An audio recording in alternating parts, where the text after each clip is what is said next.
Parole d'actualité sur Radio Côte Caraïbe. Chers auditeurs de Radio Côte Caraïbe, nous sommes aujourd'hui avec Thierry Lima, un artiste qui nous propose une exposition Traces Indigo, Nomme en nous, à Marie-Galante du 26 au 30 mai. Merci d'être avec nous, Monsieur Lima. Bienvenue sur Radio Côte Caraïbe. Bonjour tout le monde, bonjour aux auditeurs, merci à vous de me recevoir pour cette exposition qui va se passer à Marie-Galante. Alors oui, en effet, on pourrait presque parler d'une pièce de théâtre. Il y a 3 actes, d'après ce que j'ai compris. Donc il y a eu un acte 1 avec une première exposition en déverrondage. Oui. Un acte 2, Indigo, Nomme en moins, une exposition qui a eu lieu en 2022. Et qui vous a amené, si j'ai bien compris, à cette finale, si on peut dire ça, vers la Trace Indigo. En fait, j'ai organisé une exposition dans un lieu en 2021 et on m'a demandé de faire une carte blanche pendant 6 mois. Oui. Et justement, pour la dernière carte blanche qui se passait au mois de juin 2022, j'ai proposé dans cette carte blanche Indigo, Nomme en moins. Et dans cette exposition, cette carte blanche Indigo, Nomme en moins, j'ai invité quelqu'un, une styliste, une amie, que je n'avais pas vue depuis des années, et c'est de revoir et de recréer ensemble. On avait l'habitude de travailler il y a plus de 10 ans ensemble, et là j'ai trouvé que c'était une bonne occasion de se revoir et pour créer, montrer notre travail lors de cette dernière carte blanche que j'avais dans le lieu où j'exposais. On a réalisé cette exposition, ça a bien fonctionné, le public avait répondu, ils ont été satisfaits de la créativité de mon amie Estelle Coési qui est styliste, et avec le lionnage avec mes toiles, et moi j'avais peint sous ses vêtements. Et c'est vrai qu'ensuite on a dit c'était pas mal, mais c'est un peu court qu'on s'est laissé. Et on a dit peut-être qu'on se voit un peu pour l'année prochaine, voir qu'est-ce qu'on peut faire par rapport à ce début. Pour nous, c'était un début des prémices de travail. Et bien, comme dit, comme fait, 2023 est arrivé. Et bien, on a décidé au mois de janvier d'approfondir notre recherche sur justement l'indigo par rapport à nos origines, et on a dit c'est l'occasion de déployer encore plus la réflexion et d'aller encore plus loin que la dernière fois pendant la carte blanche, et c'est pour cela qu'on a créé Traces Indigo, Nomme en nous. Alors c'est vrai que jusqu'ici on vous connaît pour un travail, on dit souvent engagé. Vous avez toujours souhaité mettre un message au travers de votre travail. Est-ce que vous pouvez nous en dire plus justement sur votre parcours, que les auditeurs vous connaissent un peu mieux?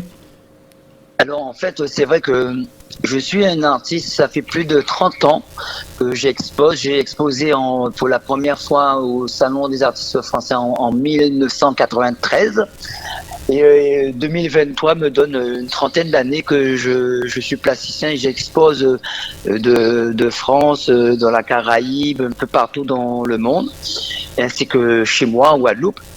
Et en fait, je dirais que je suis un artiste engagé parce que je m'interroge sur tout ce qui se passe dans cette société, dans ce monde, mais je suis quand même, je travaille d'abord sur ce qui m'intéresse, qui est moi, dans mon pays, une île, la Guadeloupe.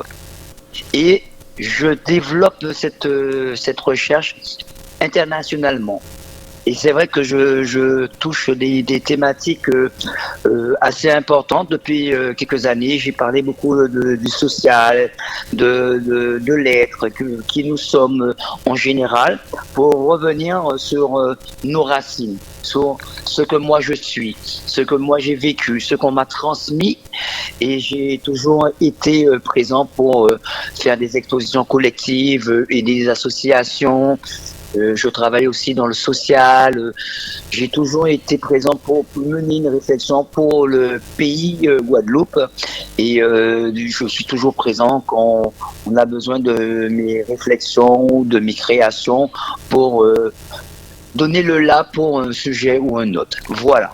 Alors, on vous a vu très récemment aux côtés de Delphine Tinval pour illustrer son récent livre que vous avez produit ensemble, 404 changements d'air. Oui, tout à fait. J'ai créé en fait un livre un livre jeunesse avec Delphine Tinval, qui est une amie d'enfance.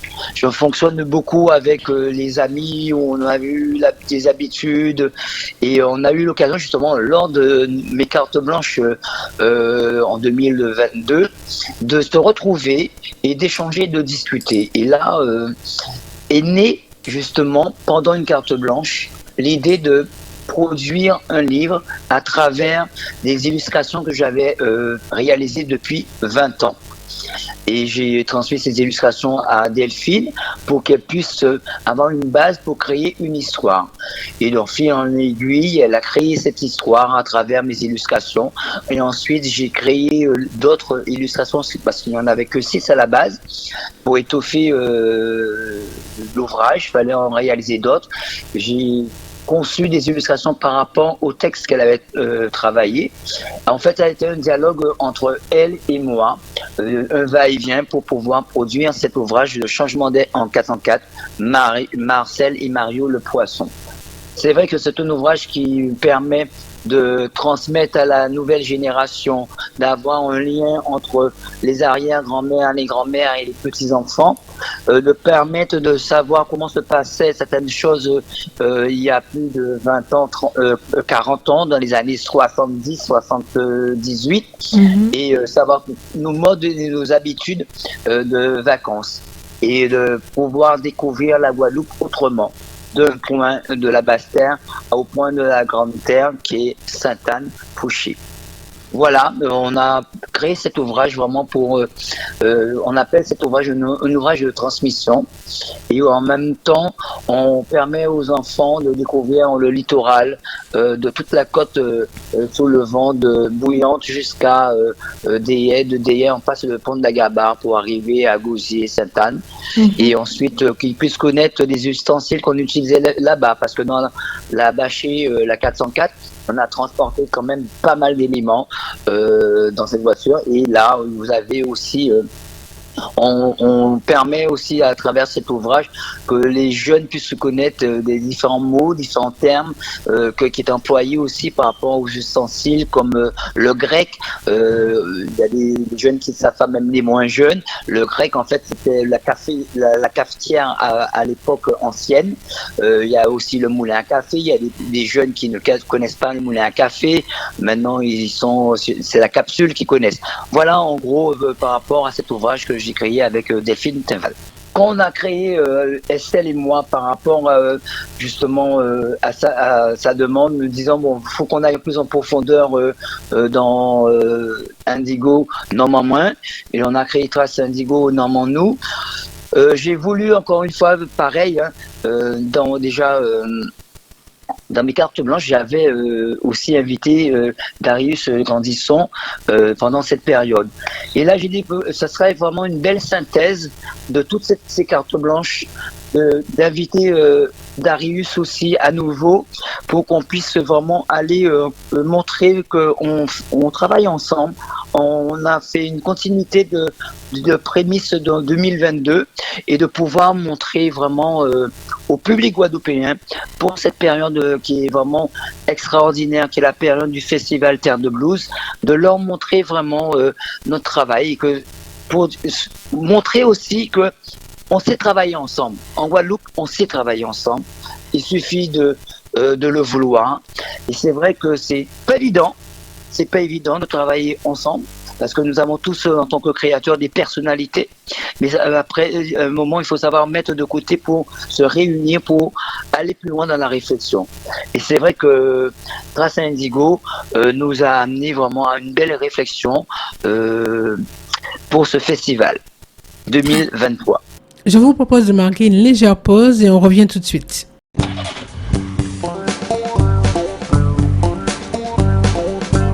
Parole d'actualité sur Radio Côte Caraïbe. Oui, je vous disais donc que nous sommes avec Thierry Lima pour cette exposition Trace Indigo, Nommons-nous, où il a donc invité Estelle Coésie et Darius Grandisson pour justement explorer cette thématique de l'indigo. On vous écoute donc. Alors c'est vrai que j'ai pu remarquer depuis quelques années que j'aimais bien la couleur bleue.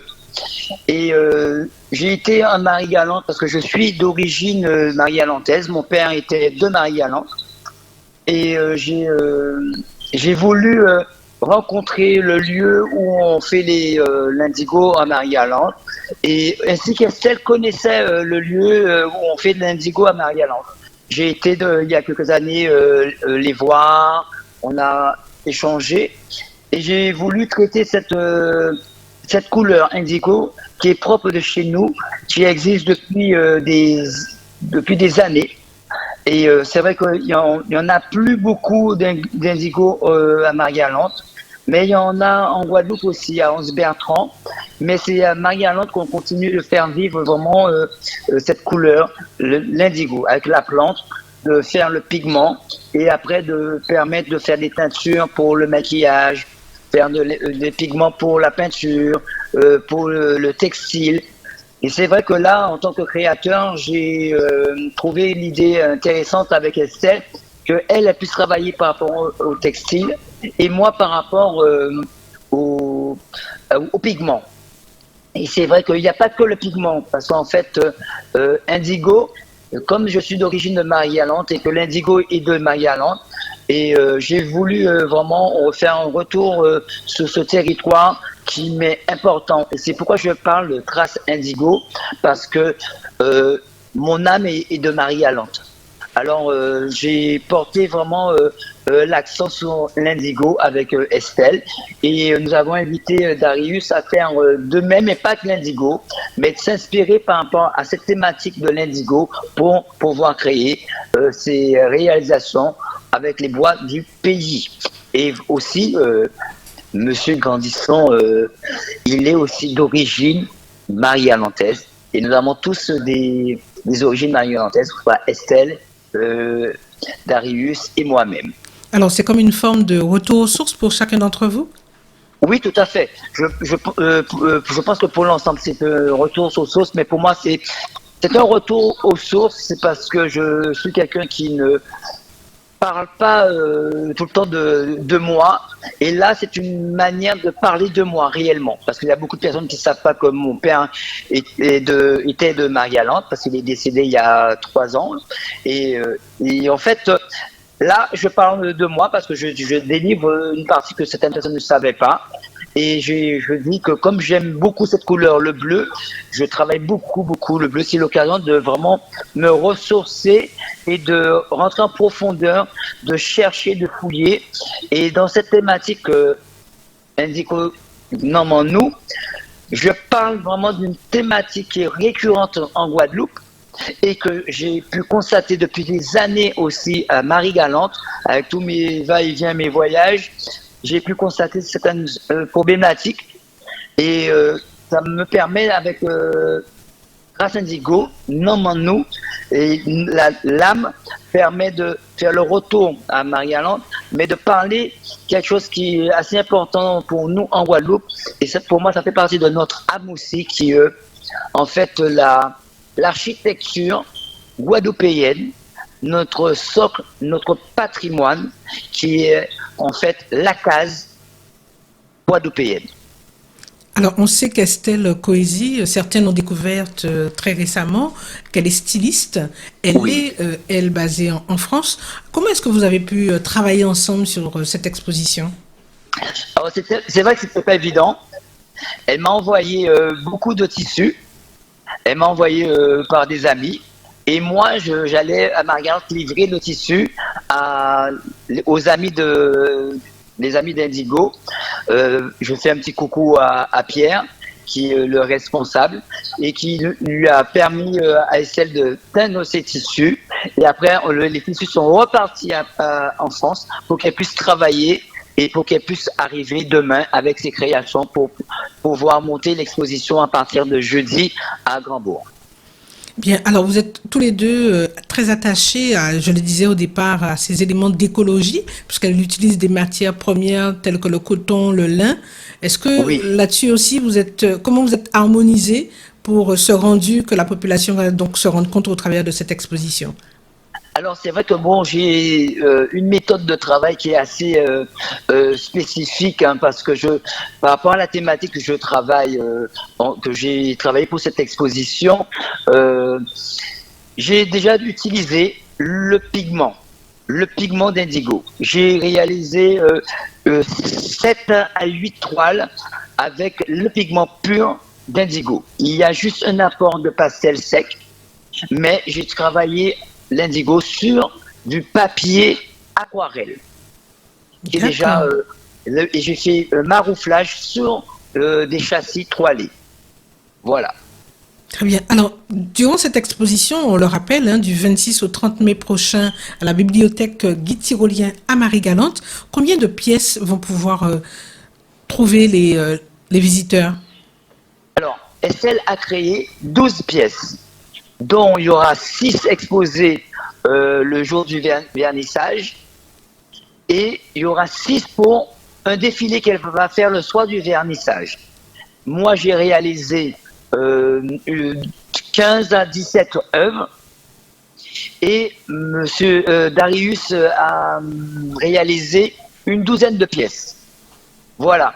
Et c'est vrai que cette exposition, bon, faire la surprise, ça sera vraiment quelque chose d'innovant, parce que je vais créer, moi, Thierry Lima, plasticien, parce qu'il y a 3 corps de métier, déjà, d'une. Il y a la mode, où le créateur réalise des vêtements pour qu'on puisse les mettre. Le tourneur sur bois, Darius Grandisson, qui réalise des objets usuels, comme des pots, des lampes, ou encore des porte-fouilles. Et moi, je suis le plasticien qui travaille différentes matières. Et moi, j'ai une partie de mon travail qui est sur toile avec acrylique, marouflage de papier. Il y a un deuxième niveau où je travaille de la peinture hybride, que j'appelle, c'est la peinture digitale. Ensuite, je travaille j'ai travaillé sur le pigment indigo. Mais c'est vrai que l'ensemble de ces œuvres vont créer une installation.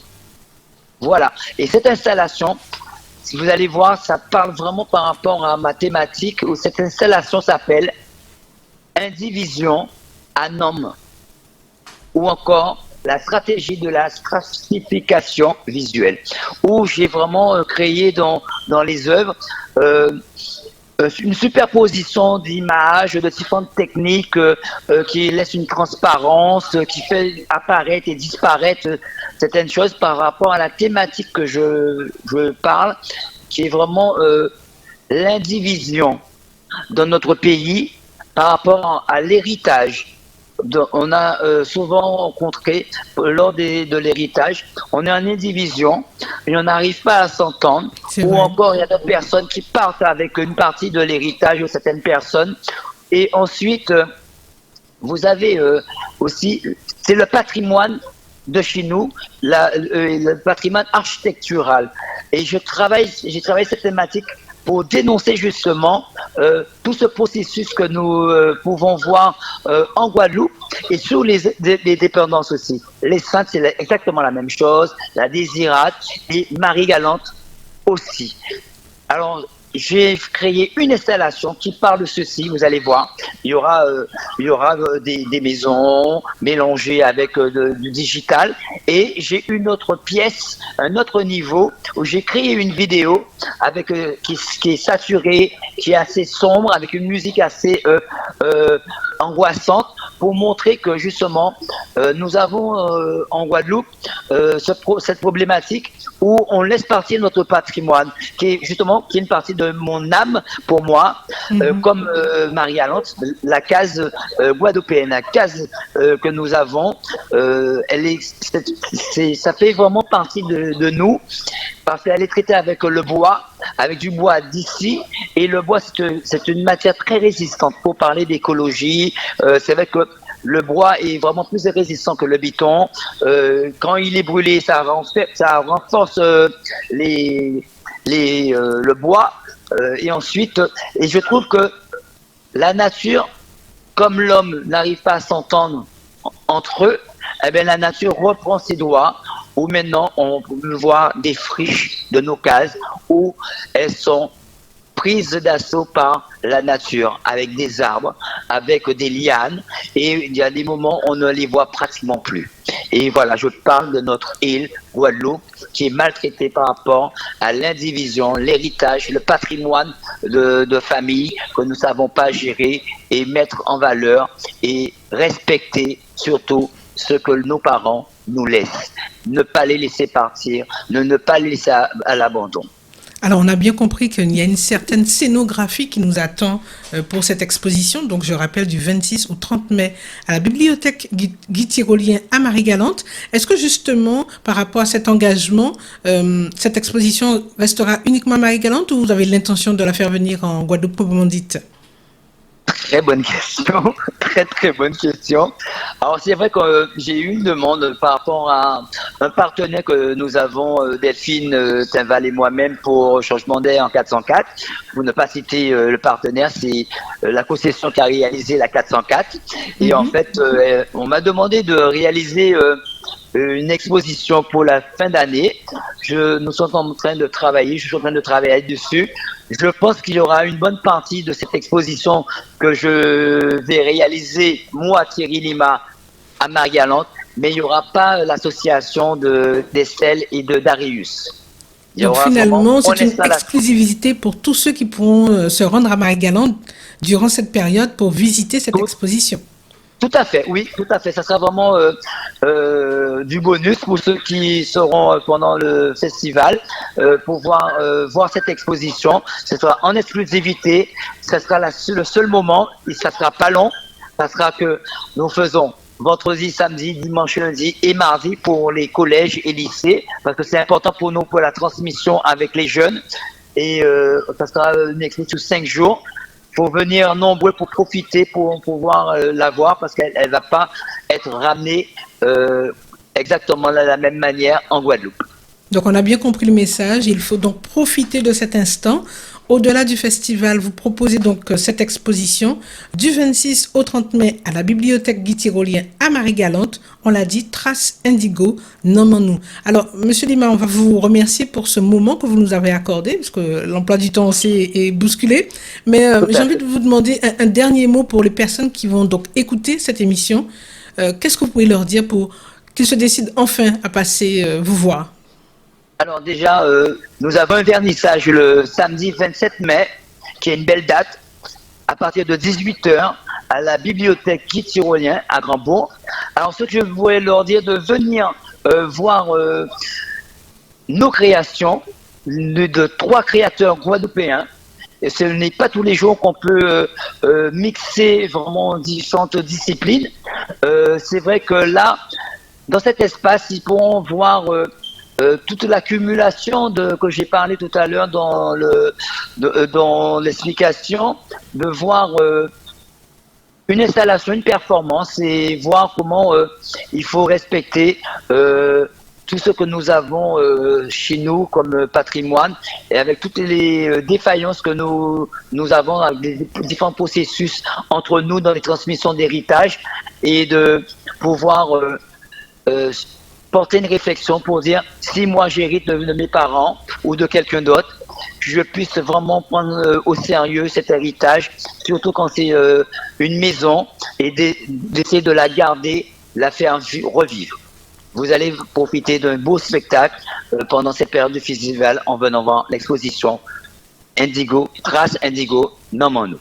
Alors, on l'a bien compris, il ne nous reste plus maintenant qu'à aller voir cette exposition, prendre le bateau pour ceux qui sont en Guadeloupe, dire aux Marie-Galantais d'en profiter parce que c'est chez vous, donc à la bibliothèque Guy Tyrolien du 26 au 30 mai prochain. Merci encore, Monsieur Lima, d'avoir accepté notre invitation. Et merci on se dit à très bientôt. Merci à la radio. Et je vous dis à très bientôt. Et si vous pouvez venir à Marie-Galante pour voir l'expo, je vous attends. Eh bien, c'est noté. À très bientôt. Merci encore. À très bientôt. Allez, au revoir.